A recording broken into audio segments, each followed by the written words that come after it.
जय श्री कृष्णा। आज की कहानी है बहू से सेवा सुख की चाह, जिसको लिखा है सूरज तिवारी ने। कल्पना जी की कल्पनाओं को पर तो उसी दिन लग गए थे जिस दिन उन्हें पुत्र रतन की प्राप्ति हुई थी। तब से लेकर अब तक कल्पना जी की बस यही अभिलाषा है कि वह अपनी बहू से वो सारी सेवाएं करवाएगी जो अब तक वो अपनी सास के लिए करती आई हैं। जब भी बहू की बात चलती, कल्पना जी के चेहरे पर चमक दौड़ जाती और कई तरह के सपने उनकी आंखों में तैरने लगते। कभी वे स्वयं बहू को हुक्म देते हुए तन जाती हैं, तो कभी बहू को सर झुकाए अपने समीप खड़ी पाती हैं। 25 सालों से बस वह यही ख्वाब संजोए बैठी हैं कि कब उनकी बहू दहलीज पर पांव रखेगी और उनका ओहदा बढ़ेगा। वह बहू से सास बन जाएंगी और फिर वह भी दूसरी सासों की तरह अपनी बहू पर राज कर पाएंगी। कल्पना जी जब भी किसी शादी ब्याह या समारोह में जाती हैं, उनका बस एक ही लक्ष्य होता है, अपने लिए एक ऐसी बहू की तलाश करना जो उनकी सेवा एक आदर्श बहू की भांति करे। दिन को अगर वो रात कहे तो रात कहे, लेकिन कभी कभी उनका मन व्याकुल तब हो जाता है जब किसी सास से बहू पुराण में सास की व्यथा सुन लेती है। जब कोई सास ये कहती है कि आजकल की लड़कियां तो बस रंग बिरंगी तितलियां बनी उड़ती फिरती हैं, सास को सास नहीं समझती, सास की एक बात नहीं सुनती, उस वक्त कल्पना जी को अपनी कल्पनाओं पर वज्रपात होता जान पड़ता है। और इसी भय की वजह से उन्होंने अपने मोहल्ले में बनी सास यूनियन की आजीवन सदस्यता ग्रहण कर ली है और नियमित रूप से आयोजित होने वाली सभा की बैठक में शामिल होती हैं, ताकि अनुभवी सासों से यह ज्ञान प्राप्त कर सके कि बहू से किस प्रकार की सेवाएं ली जा सकती हैं। बेटी की जब से सरकारी नौकरी लगी है, तब से कल्पना जी फूली नहीं समा रही हैं। उनके पैर तो जैसे जमीन पर पड़ ही नहीं रहे हैं, क्योंकि सरकारी नौकरी वाला जवाई कौन नहीं चाहता। हर कोई चाहता है उनकी बेटी का भविष्य सुरक्षित रहे, और फिर सरकारी नौकरी से ज़्यादा सुरक्षित और क्या हो सकता है। इतनी सुरक्षा की गारंटी तो आजकल कोई इंश्योरेंस कंपनी भी नहीं देती। अपने 2 सेकंड के विज्ञापन में पहले ही क्लियर कर देते हैं कि आपका जीवन कितनी जोखिमों से भरा हुआ है। इस बार के सास यूनियन की मासिक बैठक में कल्पना जी को एक ऐसी बाला के बारे में पता चला जो पूर्ण रूप से उनकी बहू बनने के पैमाने पर खरी उतर रही थी।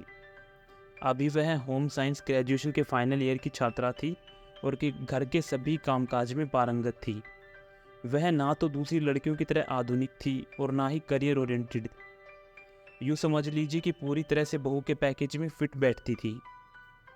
यह जानने के पश्चात कल्पना जी फौरन अपनी जुगत लगाकर जल्द से जल्द उस लड़की के परिवार वालों से मिलने और उनके घर जाकर रिश्ता पक्का करने की बात ठान ली। और जब कल्पना जी अपने पति से इस बारे में बात करती हैं, तो उन्होंने कहा, श्रीमती जी, एक बार अपने बेटे की मर्जी तो जान लीजिए, जिसे उस लड़की के संग अपनी पूरी जिंदगी गुजारनी है। कहीं ऐसा ना हो कि बहू की सेवा सुख की चाह में आप अपने बेटे का सुख गंवा बैठो। कल्पना जी उस लड़की के घर जाकर शादी तय करने की योजना बनाने लगी। उन्होंने अपनी प्योर सिल्क की वह साड़ी भी निकाल ली जो खास मौके पर पहनने के लिए सहेज कर रखी थी। आखिरकार अब उन्हें अपना सपना साकार होता नजर आ रहा था। निश्चित तिथि पर कल्पना जी घर के सारे काम निपटा तैयार होकर अपने पति और बेटे का इंतजार करने लगी। सुबह से दोपहर हो गई, लेकिन दोनों का कुछ पता नहीं था। अब तक दोनों घर नहीं लौटे थे और उनका मोबाइल भी स्विच ऑफ आ रहा था। कल्पना जी के सब्र का बांध टूटा जा रहा था और उनके क्रोध का तापमान बढ़ता जा रहा था। तभी डोरबेल बजा और कल्पना जी तमतमाती हुई दरवाजे की ओर बढ़ी। दरवाज़ा खोलते ही कल्पना जी के पैरों तले जमीन खिसक गई और उनकी आंखें फटी की फटी रह गई। सामने उनका बेटा और पति खड़े थे। वह कुछ बोलती इससे पहले उनका बेटा बोला, मम्मी, ये आपकी बहू सपना, हम एक दूसरे से प्यार करते हैं। ये मेरे ही दफ्तर में काम करती है।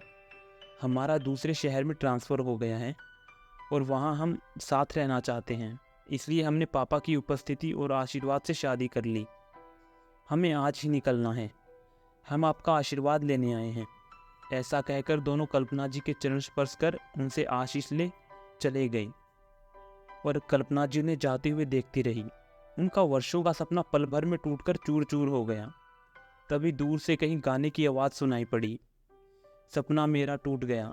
यह गाना सुनकर जब कल्पना जी ने अपने पतिदेव की ओर देखा तो पतिदेव मुस्कुरा रहे थे। यह देख कल्पना जी भी मुस्कुराती हुई बोली, चलो मैं चाय बनाकर लाती हूँ, झूले पर बैठकर साथ में चाय का आनंद लेते हैं। तो आशा करता हूँ आपको एक छोटी सी कहानी पसंद आई होगी। राधे राधे।